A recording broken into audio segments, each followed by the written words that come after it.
Okay, thank you for the invitation to having me as a presenter about participation of patient and public in PREM research. I'm the final speaker of today, so I hope to get some of your attention, and otherwise just sit back and relax.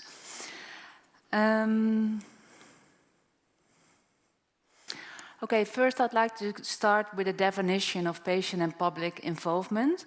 So patient and public involvement in research is research being carried out with or by members of the public rather than to, about or for them, which is very important in the development process and measurement process of PREMs, which I will make clear in my presentation. Because why do you want patient involvement in PREMs? And this might be some repetition of the previous speakers. Well, there's the moral case of listening to and acting on people's view. And also people and patients have a right to provide input to healthcare. And also there's the point of person-centered care. If you want to shape or improve healthcare, I think you should know what the bottlenecks are for patients in your healthcare process. And also mentioned before, value-based healthcare, so actually adding value to healthcare for patients, then you want to know what are patients' priorities and what is important for patients in your healthcare process. The benefits of working with patients in your development process or in your measurement process, it improves the validity of your PREM, so it improves the validity of your questionnaire. And therefore, in line with that, it reduces the development and measurement waste. So it makes it more valid. This one was presented by Sabine, well, I shift a bit to the structure side as well. So I think there are quality indicators from the patient perspective, and the PREMs are more meant to measure the structure or the organization of the healthcare and the process. And PREMs, also mentioned very often, are more outcome indicators of your quality of care. And I'd like to emphasize that it's important to measure PREMs in a standardized way. And it can be done because there are quite some generic topics in PREMs, like treatment, communication, information, and shared decision-making. But where to start if you want to start measuring patient experiences? Well, first of all, it's very important to define your goal. And if you want to develop a PREM for several goals at the same time, it often gets a bit blurry.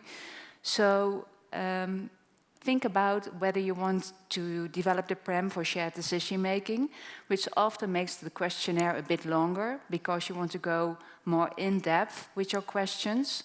For quality improvement and benchmarking, a fixed score of questionnaires could be helpful, and also, and even more often the case for accountability and efficiency, just a few questions can be helpful to ask, to measure what the patient's experiences are. And also mentioned by Chris, join existing initiative. Have a look around before you start the development or measurement process of PREMs, because there's a lot of going on already since the beginning of this century. And you're not the only one who wants to start measuring PREMs, trust me. So join forces with like-minded providers. And if you actually want to start from scratch, then use existing PREMs as a basis, but check your relevance with your patients. And PREM development and measurement is an expertise, so please involve experts with expertise on survey research. Then I go more in depth to the involvement of patients in the development and the implementation process. So this figure presents the 4 most important phases of developing a PREM questionnaire. The first phase is the desk research. Guideline and content of guideline can be used as important aspects, as Chris mentioned, for your PREM, and also qualitative research. Those 2 phases provide you with answer on the first basic question: what kind of experiences, attitudes, opinions are present in your population? Phase 3 and 4 are very important for more quantifying your PREM. So actually wanting to know what the psychometric characteristics and the discriminative characteristics of your PREMs are. But I also put questions, blue questions like missing aspects, understandable, is it recognizable, and what do you mean with the discriminative capacity of your questionnaire. So ask your patient to make it more relevant what you find in your research. If your questionnaire, if your PREM can make a difference between hospital A or B, but the difference is very, very small but significant, what is actually the meaning of that difference for a patient? And this one is an example from cognitive testing from a PREM-C, which is quite recent, published in 2023. And it makes clear why you should ask patients in the involvement process of your PREM. Because the reworded questions are more understandable and comprehensible for patients. This is an example from my own research institute, and we did some focus group discussions with participants from a different cultural background. And this is relevant for international use of PREMs. And we found that the most important quality themes were very comparable between cultural backgrounds. So treatment, communication, expertise, accessibility, also shared decision making can be mentioned as a generic theme. But there were some additional cultural sensitive items. So there is a cultural difference for whether you receive care by a nurse or a doctor, and whether you are likely to be involved in the shared decision-making process or not. Also, you should adapt the questionnaire in the order of questions. Unnecessary questions or unclear introductions are dependent of, can be dependent of the cultural background of the respondent. So think aloud interviews with your patient groups have proved to be highly valuable in the process of questionnaire design. And after you have developed and you have measured, then you have data. And this is a plot of the question: when you had an important question to ask to your doctor, did you get questions you could understand? Well, you have data here, but and you know your score, but why you score what you score is rather unknown. It could be that in this case, that there was not enough time actually to ask all your questions or to get a complete answer by your doctor. So, from data to better care, it really requires an additional process that must be organized and resourced. So if you have data from a PREM measurement, you might want to brainstorm with your patients and also professionals about the interpretation of your results. And also it's an option to perform some additional qualitative research work. And my personal favor is also to place an open answer option in your questionnaire, which make it more easier to interpret your results. So my take-home messages would be that think about the goals of measuring patient experiences before you start. Is the PREM the right way to go? And remind that qualitative methods can be very informative as well. And of course, I should say that involve patients in the development of implementation process of your PREMs is very, very important.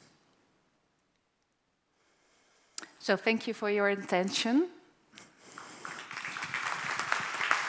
And I guess there's room for some questions. Thank you very much. Are there any questions for Nanne about this, the engagement of patients in the process of developing a PREMs survey? No? No questions?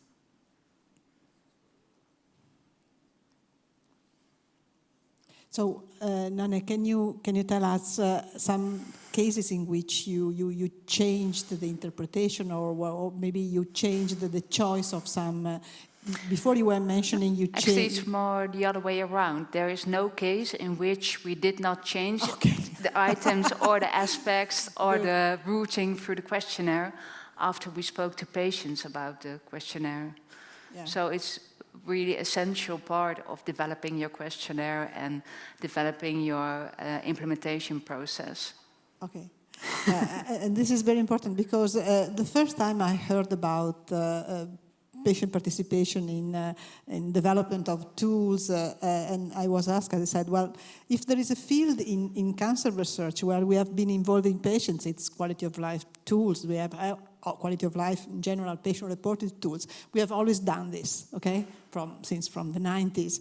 But what is now changing is that we have patients with us, not only focus of research, I mean, involving in focus groups.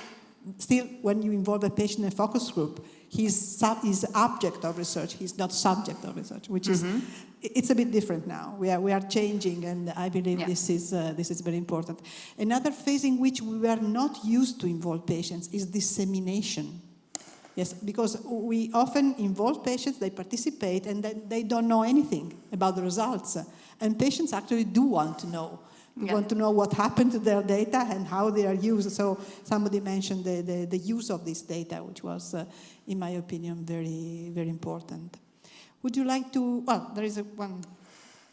Oh. Go ahead. You actually answered one of my questions already, which was very important. You know, did you think it was important to disseminate the findings? Because sometimes we do surveys, but we don't share the results with patients. But do you think it's equally important to engage with patients and involve them on making decisions about improvements that should be made based on the results of surveys? If they should be involved in making... In helping professionals to decide what actions should be taken to make those improvements, or what, you know. I think there's a balance between the professional and the patient perspective in all cases, but and they are both there from their and they bring on the table their own expertise. So yeah, I don't have a clear yes or no, or I think that there should be a discussion about it.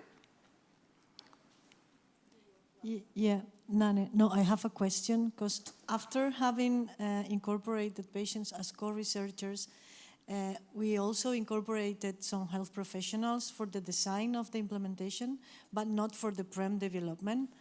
And I have the doubt, should they also be incorporated in the co-design of a PREM? We have often a group of professionals who have a look at the questionnaire, and then we bring together the patient organization's representative with the representative of the professional, a medical professional. So, and then we try to discuss what to adapt or where to weigh the most important questions, and etc., etc. Thank you. Yes, Alan, then Christopher. You have the microphone? Hello, I have a very quick question. You mentioned that during the preparation of the PREM, you organized focus groups and so you engaged patients. My question is, how did you manage to recruit patients who were involved in the design of the questionnaire, especially the focus groups? It must be quite a challenge. Sorry, I missed. Your question is about engaging patients in focus groups? Engaging patients in preparing the questionnaire. Like, for example, you mentioned the focus groups. How did you recruit patients to engage them in the process? Probably she wants to know about the process of selection and engagement of patients. How do you select them? Where do you find them? Is that right? What channel did you use? Yeah. Yeah. Well, it depends. It's actually quite various. If we develop a questionnaire for diabetes patients, then we ask the diabetes patient organization to select patients who are willing to join us in a conversation in the focus group discussion. And it's not important for us to get a representative group. We want to know their opinions and their attitudes about the healthcare process, but they don't necessarily have to be representative for all diabetes patients. So we look at what is possible. Yeah. So maybe another way to look at this is, so we often, when we talk about patients as co-researchers, so we often kind of think that researchers approach patients. But in the two examples that I showed, the prostate cancer ones, it was both times were the patients who approached us or the German government actually to engage in the collection of PREMs and PREMs. And this is, I mean, that's not this, such ideas from the patients, they don't like develop within a vacuum. Of course, they talk to others, to us, for example, and so on, and then they come up with ideas of how to improve care. And that's also an important way of thinking about this, I believe. But then there's also one thing that we should consider. This was prostate cancer. Prostate cancer patients, they are relatively healthy, they live long. And for this process that I mentioned, the IQ-TIC one, that started in 2011 when they first submitted the idea to the government. This can be done by prostate cancer patients, by a very engaged one, but you probably won't have 3 or 5 people starting at that time who survived 15 years who had initially pancreatic cancer or lung cancer. That's really something. So we haven't talked too much about the different cancers here, but I always think, so we are pretty much engaged in prostate cancer and in breast cancer, but not in many other cancers where survival is substantially shorter. And we mustn't forget that this is also something that is important to consider here. Thank you very much, Christopher. There's another Alan, yeah. Very active Alan. Sorry. Like, if you're going some years, some decades back, when we started discovering biomarkers, we eventually figured out how to avoid them increasing by preventing that action. Now that we have PREMs, we're also learning that in this case, you will have elevated of that specific PREM. Are we planning to do something similar with PREM, that, as you mentioned, it is presented that doctors are just talking around patients, that they are not there? And if we see that multiple cases, could we be proactive in that case to actually establish workshop information to the healthcare providers, to the hospitals, to actually capture that repetitive PREM? Or that we have some kind of treatment for the healthcare, to hospitals or healthcare providers, that there's a structure set up, that if you have elevated PREM of that specific PREM, what do we do in return, except just inform them? I mean that we have some kind of infrastructure policy making that if you have this over a long time, then you need to go to school. Leaders at that hospital have to go to school to learn how to address their patients. So my question is,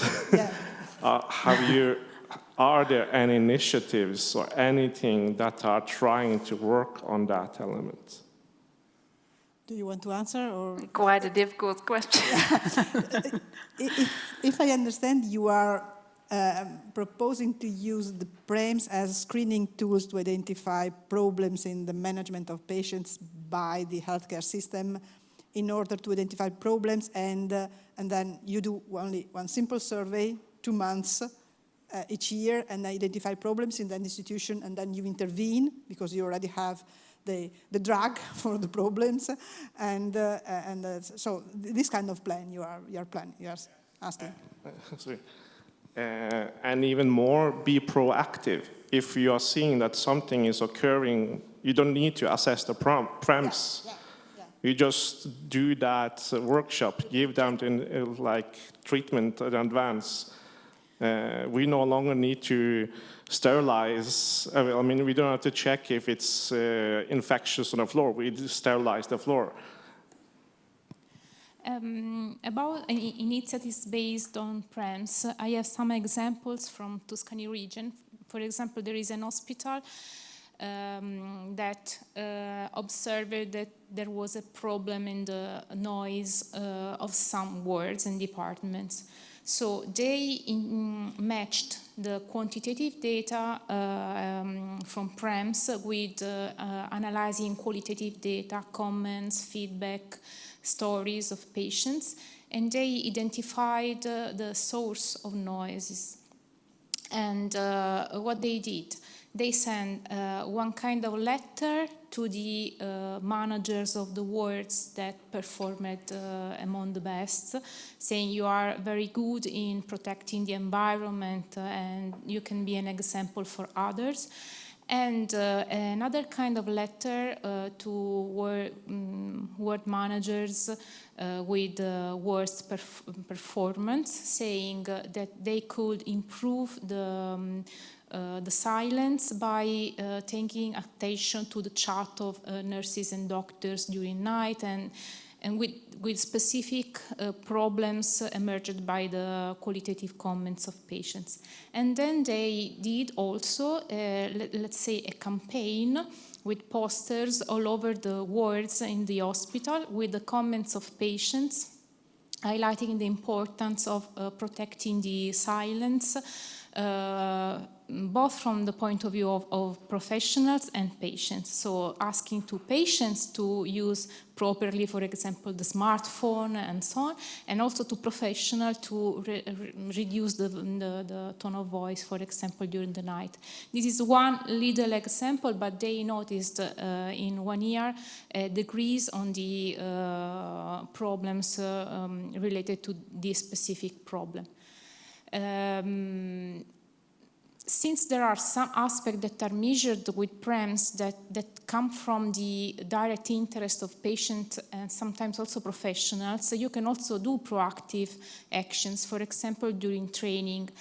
In our case, we are, for example, integrating courses into the University of Medicine and on nursing and so on for promoting some behaviors related to experience of care, just in the training phase of professionals, for example. And another example is the opposite, with doctors asking patients to come to the hospital before, for example, the orthopedic surgery and the orthopedic pathway, and organizing these collaborative groups of patients with peer-to-peer influence for supporting patients in, let's say, be more adherent to some behaviors. So these are a few examples of how you can use this kind of tools.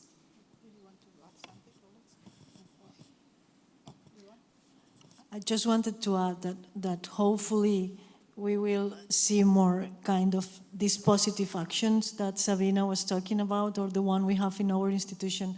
But we have to keep in mind that PREMs, especially in the United States of America, are being used for punishment.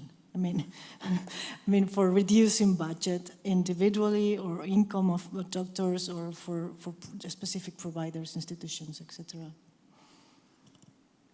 I would like to ask your opinion on if there are other questions. Sorry. Just a curiosity.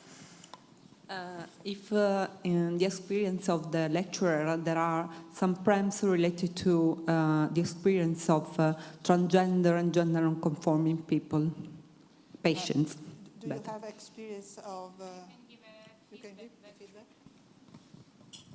No experience at all, and a lot of problems when we proposed this kind of, just one question about the gender, for example, just to analyze data, let's say disaggregating for different kind of groups. So my experience as a researcher is that at Italian and also European level, it can be, let's say, a problem to investigate the specific outcome and experience of this group. But there are some positive signals, because if I don't remember well, also in Paris survey, there is one question about gender. I don't know, yeah. So there are, yeah. So there are some positive. Yeah. For example, in our country, there is a problem of privacy. That's a problem. So when we support healthcare organizations doing this kind of survey, there are the data protection officers stopping us, asking about this topic, yes. It will change, hopefully. Please, Jean-Benoit, what's your comment from the accreditation side of this presentation? Yeah, so first, I feel much less dumb now in PREM and PROM than before this really excellent presentation and very informative. So it was a really nice session, very informative. To come back to the accreditation system, so as you know, probably PREM and PROM are mentioned in our standards, but not with much development. But to make it short, Cynthia, I'm now convinced that we absolutely need your contribution, the contribution of your working group, to feed our future toolbox, which is more and more mentioned, but with material which is, I like the idea of feasibility. Feasibility, it's the first condition. You know, we talk to clinicians, to nurses that are more and more under pressure, so any good idea we can bring should not be time-consuming, should be simple and with a very clear added value. So I think we need this material, and we count on your group. I'm very happy about this because we need a strong collaboration with the accreditation group, with the working group of patient collaboration, for sure, and also with the economics group, because this topic is linked to all these work packages. And I would like to say that we are starting very slowly as working group, because we are so busy with the on-call project, but I promise that we will do a little bit more. Now I start seeing the first embryo of a working group, people which are happy to collaborate, and I have to congratulate with all the presenters, because you gave really very, very interesting presentation. They were very clear, in my opinion, and covering very different aspects of this relevant topic. So this working group for the next years will work on PREMs and PROMs. We have seen that very much linked. It's important that they go together. And we will try also to extend the invitation. We didn't do this because we were not ready till now, to extend the invitation to people in the different cancer centers to collaborate and to start making some decisions and some proposals for some data collection, because we have to start somehow.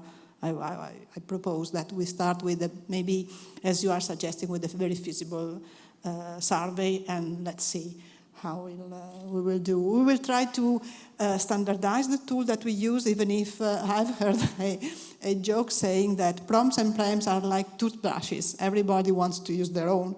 So, which is true for the toothbrushes, but it's not true probably for the PROMs and PREMs. So, thank you very much to all of you for staying here till the very end. Okay? Thank you very much, and see you in the next years.